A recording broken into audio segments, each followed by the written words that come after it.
Thanks for joining the sixth installment of our ongoing webinar series, Beyond the Headlines, the Current and Future Economic Impact of COVID-19. Today's webinar focuses on a critical economic issue for our region, affordable housing. Now let me turn to brief biographies of our presenters. Rene Rodriguez has worked at the Miami Herald in a variety of positions since 1989. Dr. Murray is Associate Director of Research at the Center. Kevin Greiner is a development planner, analyst, and policy researcher with over 25 years of experience. The biggest stumbling block I see is getting city governments and city officials to pay attention to this problem right now. Affordability isn't just a low-income issue. I mean, in Miami-Dade, it goes across the income spectrum. People who are unemployed, have lost their jobs, and were economically deprived to begin with, have been using the Federal CARES Act primarily towards rent. Most fundamental is making sure that somebody with low income and now no income can afford to stay in a home, can the state afford in a decent home.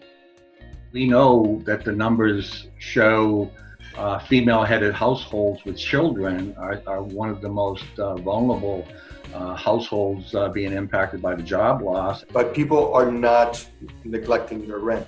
They're actually more mindful now than ever of the importance of having a roof over your head. The more money that we keep in the pockets of families that isn't having to be spent on housing is really good for the entire economy. We cannot wait for what comes out of Washington. It's even if there is a program, it'll be inadequate to address the level of need. The question becomes, how long does this stretch out? The Federal CARES Act runs out at the end of July. And we don't know what's going to happen when that federal money stops coming in and people still have not found a job. It ends up creating thousands of jobs, new public revenue, and it actually supports entire industries like construction and retail. Without question, and not only in Miami-Dade, but in Broward and Palm Beach. And like I said, a lot of these are going to be female-headed households with children who would be on the streets. We have to anticipate that and plan for it now, and we can't wait for Tallahassee and Washington. We are evidence-driven and dedicated to enhancing the quality of life in our region.